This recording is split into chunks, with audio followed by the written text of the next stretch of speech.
Shalom and welcome to another in our series of podcasts from Temple Beth Am, a dynamic center for conservative Judaism in Los Angeles. This is a recording of Rabbi Avi Havivi's weekly Siddur class. You know, it seems incongruous that when our country is on fire, we're going to study together the minutiae and arcana of the wording of a prayer that is 1,500 years old. So I just want to acknowledge on the one hand, that feels incongruous. On the other hand, we're Jews, so no matter what happens, we study Torah. That's what we do. So we're going to study Torah. So we started to talk last week about this line right before the bracha, Or Chadash al Tzion Ta'ir v'nizkech kulanu me'ira le'oro, cause a new light to shine upon Zion so that we may all merit its light. And we talked about how that is a reference to the Mashiach Tzeit, the future, and how there was disagreement about whether or not we should say this pasuk it's not a pasuk, but this line.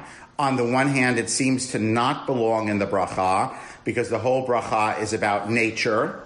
God is creator. So this idea of Messiah doesn't really fit. That's really about God and history. If anything, that would fit in the third bracha, Tzur Yisrael Kuma Be'ezrat Yisrael, right? Where the third bracha, the bracha after the Shema, where we talk about God's presence in history. So on the one hand, it seems not to belong. On the other hand, the author of the line, I'm going to put in quote, makes it belong because it talks about light. It doesn't say Tzur Yisrael Kuma Be'ezrat Yisrael, right? Oh God, redeem us. It says, may cause a new light. So he uses the word light to hook it into the theme of the bracha. Everyone with me? And we talked about this last week. This is the text that I sent you by email 2 weeks ago. So if someone says, yes, thank you. So if you say I want, so if you say I want a copy, the answer is I sent it to you. Okay, but here's on your screen, so you don't have to go looking for it. So I want to remind you, the two earliest Siddurim that we possess, edited Siddurim, are the Siddur of Rav Amram Gaon from about 875, and the Siddur of Rav Sadia Gaon from maybe about 50 years later. Just a brief word about this title Gaon. I know this is review for some of you. So the Gaonim were the spiritual and intellectual leaders of the Jewish people in Babylonia in the 800s, 900s, 1000s, when Babylonia was the center of the Jewish world. There were two main yeshivot in Sura and Pumbedita, okay? They were the two rival yeshivot, the head of each yeshiva was called the Gaon. So there were only two Gaonim at once in Sura, one in Pumbedita. They would die, they'd be replaced by a new Gaon. So this is called the Gaonic period in English, Geonic. It's named after the Gaonim, in Hebrew Gaon, Gimel Aleph Vav Nun, and Gaon means luminary or genius. Right? In modern Israeli, it means genius, but it meant sort of the preeminent luminary of the era, and that was actually the formal name of the head of the yeshiva in Sura and the yeshiva in Pumbedita. So someone who is called so-and-so, Rav so-and-so Gaon, means that person was the official Gaon. They were like the head of the yeshiva. Okay? And this period of the Gaonic period lasts about 300 years-ish, okay? And they were the predominant halachic authorities among the Jewish people. In the first few centuries of the Common Era, there was rivalry between Eretz Yisrael and Babylonia for leadership of the Jewish world, the first few centuries of the Common Era. But basically, Christianity, once it took over the Roman Empire, kind of squashed down Judaism, the Jewish community in Eretz Yisrael, and so the Jewish community of Eretz Yisrael declined in size and importance and learning and wealth. So from certainly by the year 500, let's just say from about the year 500 to 1000, it was the Jewish community of Babylonia, which was the preeminent Jewish community in the world. And people turned to them for halakhic authority throughout the Jewish world. That's why we study the Babylonian Talmud and not the Jerusalem Talmud, because the Babylonian Talmud is a much more sophisticated, well-edited, comprehensive Talmud compared with the Eretz Yisraeli one, which is much more, I'm just going to say, less highly edited. And it was also less studied because Babylonian Jewish influence was what took over the Jewish world. Okay? So Babylonian influence over the Jewish world, about 500 to 1000-ish. The Gaonic period is sort of 800s to 900s to 1000s, when basically the Gaonim, which means the leaders of the two yeshivot of Sur and Pumbedita, were the halachic authorities for the Jewish world. Everyone with me? Nod your head if you sort of get it. Yeah? Okay?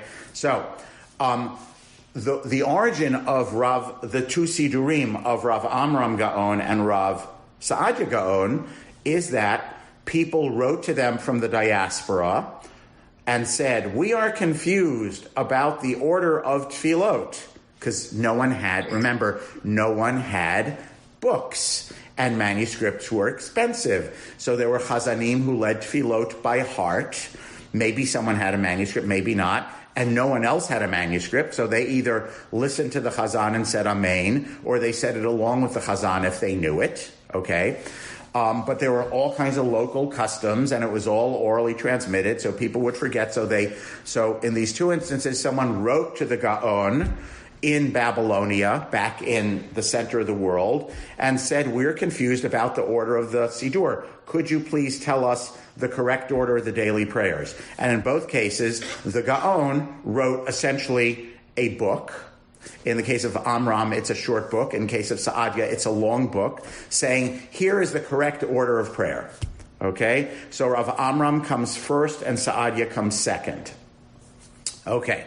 So the first thing we said last week was that Saadia's opinion is that when you daven alone, without a minyan, you shouldn't say even this Kedusha.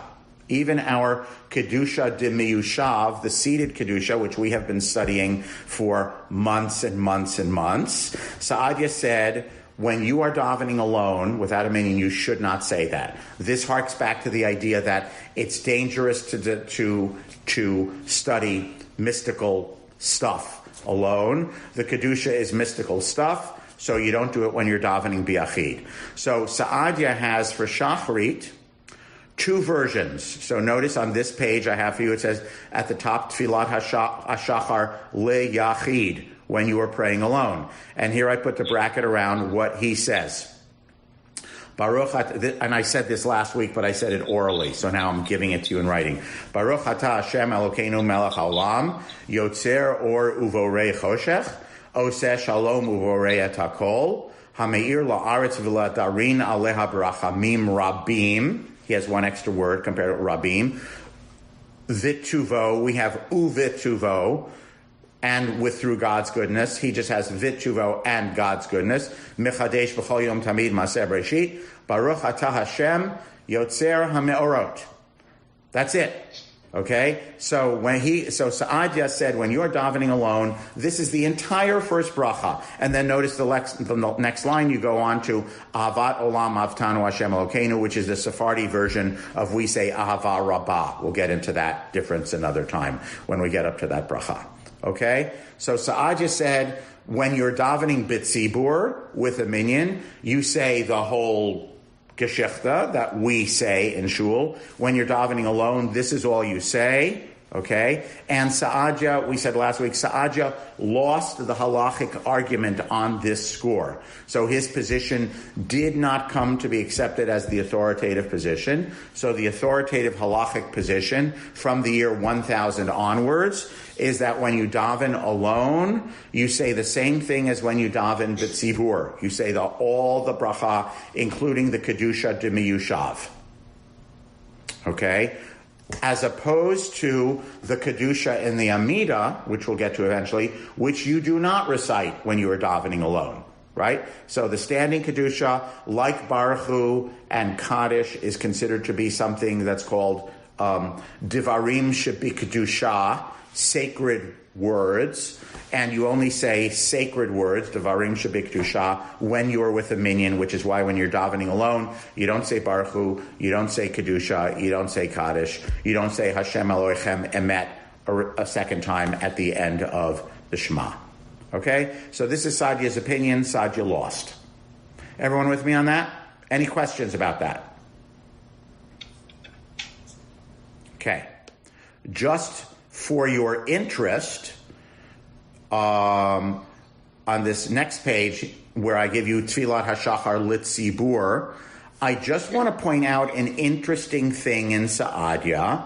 Remember we talked about the musicality of the poems surrounding that are in this bracha, the poems, the poetic material that surrounds the Kedusha. There's an alphabetical acrostic, there's rhyming, there's rhythm, there's a musicality to it. And we talked about how probably this is meant to mimic what the angels are doing because the angels are imagined as choirs, right? And I told you I'd bring you some material that lots of poems were written surrounding the Kedusha in the Amida. I just want to bring you this thing in Sa'adia. At the first arrow, it says in Hebrew, V'yesh omrim bimkom El Baruch Gedol De'ah. So instead of El Baruch Gedol De'ah, which is our alphabetical poem, which we read, he says, some people say a different thing. And then here's the prayer. El Adir Bamarom, Bima'ala Moshavo, Gadol V'gibor, Dayan Dorot, Hodia Gvurato, Ve'oseh Niflaot. So it's a different poem. Notice I underlined for you to make sure that you would not miss it. Someone unmute and tell me, what did I underline for you? Why did I underline those letters? The alphabet. Right. So Saadia is saying, oh, by the way, we say El Baruch Gedol De'ah as our alphabetical poem, but you know what? Other people say a different alphabetical poem.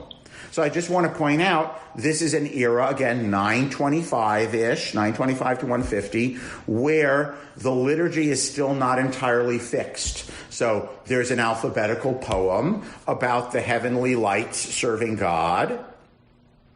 We have one of them in our weekday Siddur.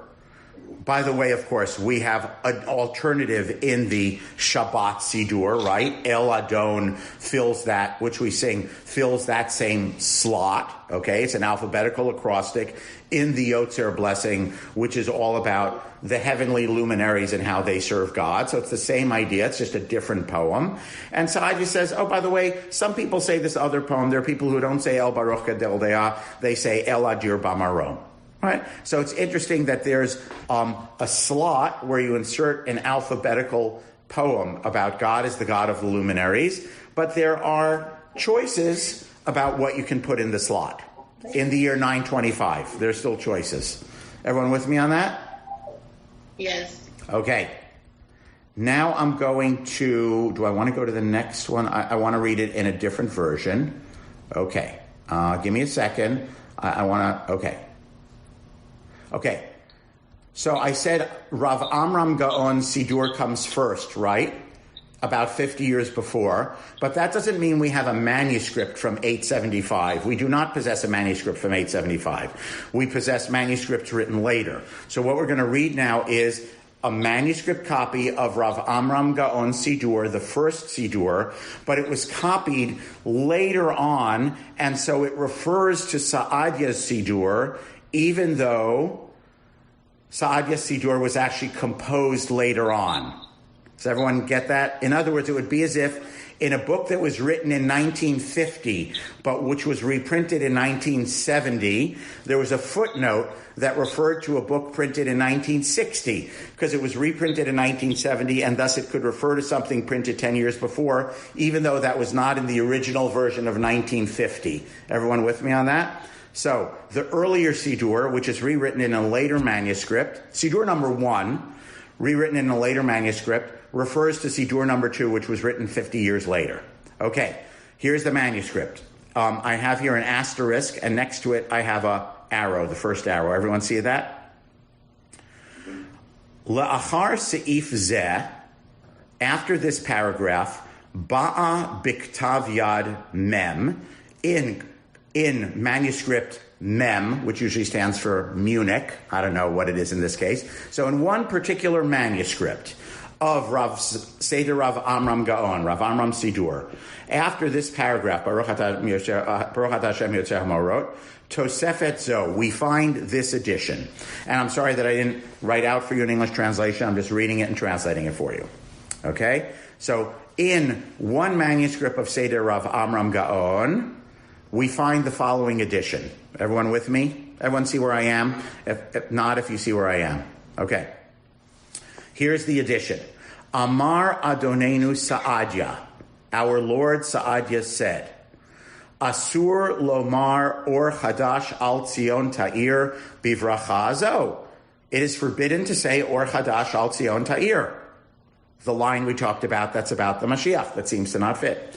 Mai ta'ama is that abbreviation, which is Aramaic for what is the reason. It's Talmudic Aramaic. Mipnei she'ein anu mivarchin al ha'or ha'atid liot limod ha'mashiach. Because we are not talking in this blessing about the light which is in the future to be in the days of the Messiah. Ella al ha'or she'anu ro'in b'chol boker v'boker. Rather, in this blessing, we're only talking about the light which we see every single morning. Ki'inyan, just like the same idea, she'anu mivarchim ba'erev, Hama'ariv Aravim. Just like in this blessing slot in the evening, we bless God for making the evening. Aval, im ba lomar. But, and if you are, Sa'adya says, if you are saying this line, Motzi Shem Shamayim Levatala, which is a very strong statement. It means you are saying God's name wastefully. Meaning, Sa'adya is saying, you do not say that line. It does not belong in our bracha because it's on a different topic. Everyone with me? Mm-hmm. Okay, so this is what we talked about. Sa'adya now says it halachically, which tells us two things, by the way. One thing it tells us is that Sa'adya disapproved of this line. Yes? The second thing it tells us is there were people in Sa'adya's era who said this line, right? If no one said it, Sa'adya would not have taken the trouble to mention it and say, we don't say this line. So he says it very strenuously, which suggests to us that there was a practice in his era to say this line.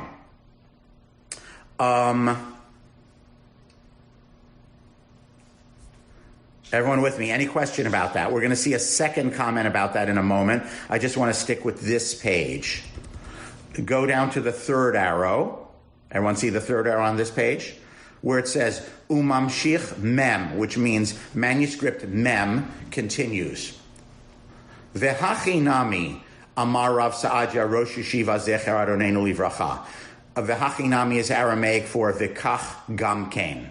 And also, in addition, Rav Sa'adya, the Rosh Yeshiva, may he rest in peace, says the following. It says this in manuscript mem.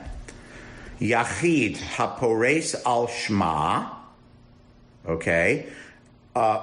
Someone who is davening alone. Yachid means individual. The technical term for saying shma is pores al shma. I don't want to go into that in a moment. Kevan sha'asur lomar kedusha bepachot me'asara. Since he is forbidden to say the kedusha when there are fewer than 10 people. Kiddekai malan, that's an abbreviation, as it is already established for us. Kimoshe kvar kayam lanu, that's Aramaic, that's what that means, as it already established for us. Kol davar shebikdusha lo yehe bipachot me'asara. Okay? Everything which is called a davar shebikdusha, holy words, we do not say when there are less than 10 people. And then he goes on and he gives kind of a little alternative that you can say, which we're not going to go into. So we have here in one particular manuscript of Seder Rav Amram Gaon, which was actually written 50 years before Siddur Rav Sa'adya Gaon. We have in this manuscript an insert, a copyist or the scribe inserted, oh, by the way, In Sa'adya Siddur, it says, don't say that line, or Chadash al Tzion ta'ir v'nizkechulan meira l'ro. It doesn't belong. In fact, it's verging on kind of a sin if you say it. It's wrong. You're taking God's name wrongly, which is a very big statement. And also, it recapitulates what we saw in our version, that you don't say it with, when there's no minyan, you don't say the whole Kedusha paragraph. Everyone with me?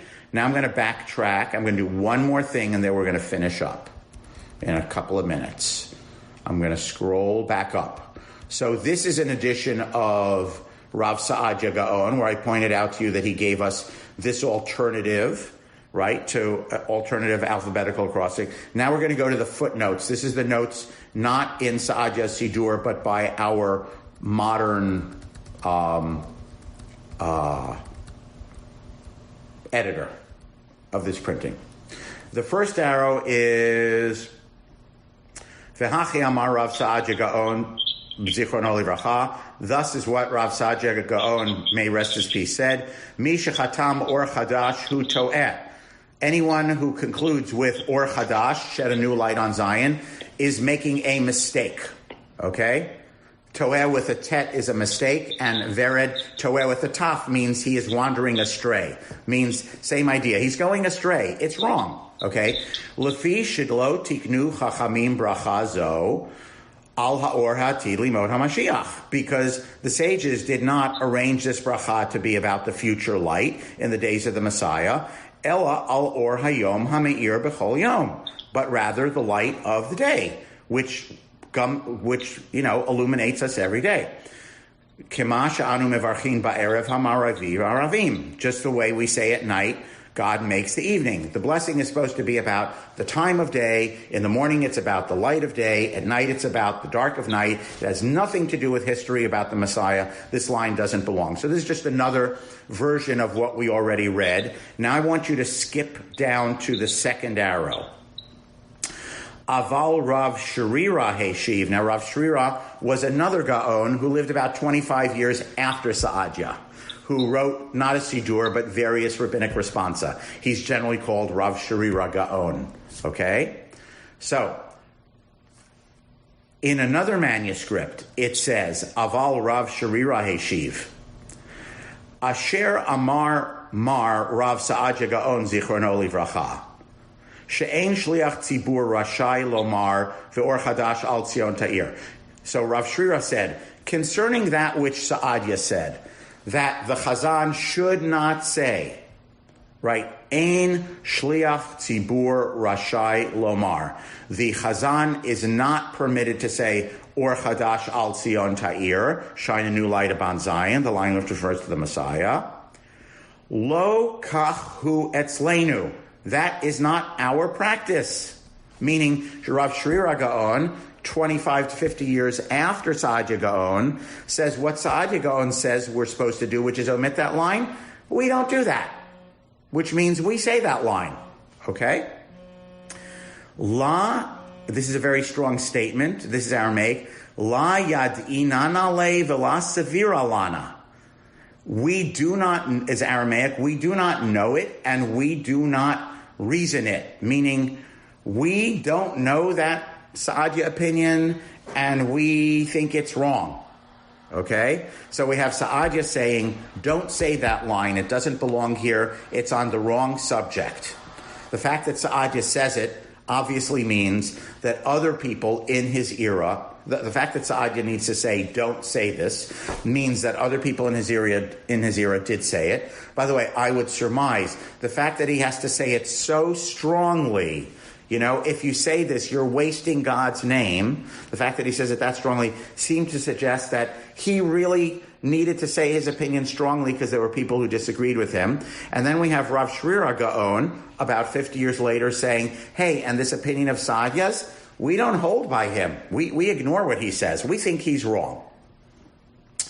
V'leit be psida klal, and there is no loss at all, meaning you have not lost anything by saying this line. You didn't waste God's name by saying this line, okay? And in parentheses, this says, Yotzer HaGeonim. It is a book which compiles various Geonic comments on the Talmud. So notice this is in Yotzer HaGaonim Librachot, meaning this is in the volume of Gaonic commentaries on Tractate Brachot of the Talmud, page 33. Okay? So, we have a window into, let's just say, I'm going to summarize, and then I'm not coming back to this topic anymore. We have a window into the 800s, 900s, right? 800s and 900s, where the text of the Siddur was still in some ways fluid. There was debate about it, and we see debate among the great rabbis in, how shall I say it? Not 100% gentle language. So Rav Saadia Gaon is saying to all the other people in the era who say this line, you are wasting God's name. And then Rav Shrira Gaon, maybe 50 years later, I think he's 50 years later, I looked it up last week and I don't remember anymore, maybe it's 100 years later, Rav Shrira Gaon says, we know Saadia's opinion, and, we think he's totally wrong. We don't know what he's talking about, right? So we've read that in some manuscript. We are not familiar with his omission of that line, and we disagree with his reading, and it is not wasteful. You're not wasting God's name when you add that line, meaning for Rav Shrira Gaon is reaffirming the normative opinion is to include that line. So I brought all this just to sort of give an interesting window, again, not into the question of what it means to us, although you can figure out what that means to you or not, that line, but just to show you how there was debate and fluidity in this era about the wording of the Siddur. Okay. I am going to stop screen sharing and so that I can see everyone, and just pause for a minute or two and say, are there questions or comments? Bernie Goler, unmute yourself. Avi, what do you say you don't daven alone? Which prayers do you not do if you're davening alone? Okay, Bernie, hold up your Siddur. I want to know which edition you have. Okay. So, but I want to make it clear. I'm going to repeat. This is an opinion of Saadia Gaon that no one follows halachically. So I'm not saying you should do this, Bernie Goler, because if I did, I would be following the opinion of Saadia Gaon that no one does halachically. Okay, but if you followed the opinion of Rav Saadia Gaon, which no normative halachic authority today espouses, what you would do is go to page 30 in the middle. You would say, Baruch atah Hashem Elokeinu melech haolam, Yotzer or uvorei choshech oseh shalom uvorei hakol, hameir la'aretz l'darim alei brachamim, uvtuvo mechadesh b'chol yom tamid ba'asei breshit. Then you would turn the page and you would skip to Baruch atah Hashem Yotzer hameorot. In other words, you skip all the rest of page 30 and all of page 31. Sorry, you might say Ka'amur la'oseh orim gedolim ki le'olam chasto Baruch atah Hashem Yotzer hameorot. So according to Amram and Saadia, two authorities from the year 900, that is what you would say if you were davening alone. But that is not what we do today. Again, I want to point out, this halachic opinion was not accepted by the mainstream. Okay, go ahead, Bernie. What do we do today if we have to daven alone? You say all of page 30 and 31. And the other prayers, what do we do? We'll talk about that when we get to those other prayers. Right. So what we're doing now, the minyan is everything as if we're davening alone. Right, except for we don't say Baruch Hu, we don't say Kedusha, and we don't say Kaddishes except for the mourner's Kaddish, and that's because there is a conservative movement tshuva about saying mourner's Kaddish. But we don't say the Dvarim Shebikdusha in our Zoom minyan, right? Because it's not considered a full halachic minyan. We don't say Kaddish. We don't say Hashem Elohech. The Chazan does not repeat Hashem Elohechem Emed at the end of Shema, which is why we have to add El Melech Ne'eman. We don't say a repetition of the Amidah with Kedusha. We don't say Baruch Hu, right? So all of those are the things we don't say. But we do say the full bracha on page 30 and 31, and that is because the opinion of Rav Amram and Saadia from the year 900 was rejected by the mainstream halakhic authorities. Larry Herman is raising a hand. And me too. And then Terry. I have two comments that try to be very brief because I know you don't want to go on long about Yes. The first one has to do with what we quote, what we do. In light of your Shavuot talk about Aleinu and what you do, which is you change the Aleinu, and what I've always been told I can do is I can say the prayers that are meaningful to me in the way I want to, and I can change them. I'm only raising the question, not to be answered here, is what the heck does it mean, what we do? We don't have, I don't think, a catechism of what the prayers are. The second point... Wait. Okay, make the second point first. Make the second point first. Go ahead. Make your second point. The second point relates to something you said weeks ago, but it's about this whole prayer. Since I'm very uncomfortable with the mysticism of the entire insertion between the first prayer and this. Yeah. I've been thinking about finding a way, maybe even going back to Sadia Gaon, of eliminating things I'm very uncomfortable with and doing my own version when I daven, even in a kahal, not when I'm a shliach tzibur, another version. And I'm wondering whether people actually advocate doing that sort of, making those sorts of changes, taking out the mysticism. Oh, got it. So what I'd like to do is I'd like to discuss both of these points at our class next week. So, because they both require more than a one-line answer, okay? And I actually think they're important, not just about this bracha, but other... what you're asking about applies to this bracha and obviously other things, because it would be applicable to lots of things. So I think it would be, so it's a meta question, right? Although there's a piece of it which could be about this bracha, and I'd like to discuss it as a meta question and as it applies to this bracha next time and give it the dignity that it requires. So let's, I think, probably start with that next time. Or it might be the second thing we do next time, okay? So make sure you're, God willing, make sure you're here next week. Terry. Also possibly a meta question, which I've brought up before, but it's still in my mind all the time. How is our halacha currently responding and changing in confrontation with this new COVID-19 reality, which we're facing now? Let's just say we'll face for the next 12 to 18 months, depending on vaccines, etc. But then there's the next one and the next one. Are you seeing any movement to grapple with this, that this is a new time and new reality, and we may need to respond differently now, even among the conservative and Orthodox? And when you say respond differently, you mean about minions? What do you mean? I do mean about minions. Not just why don't we add the prayer in the time of the corona? You mean a bigger thing than... Got it. Good. So let's hold that for next week. That is an excellent question, and let's hold that for next week also. So next week we're going to talk about... I think I'm going to talk about two things. Let's say halachic process and how decisions are made about Siddur things, both as it applies to Birkat Yotzer and as it might apply to bigger things. Okay, that's one thing. Number two, the question of how can Birkat Yotzer, which we've been doing for months and months, feel meaningful to us, to you, to every individual. So they're two big meta questions. And I think then we'll wrap up Birkat Yotzer and move on to Ahava Rabbah.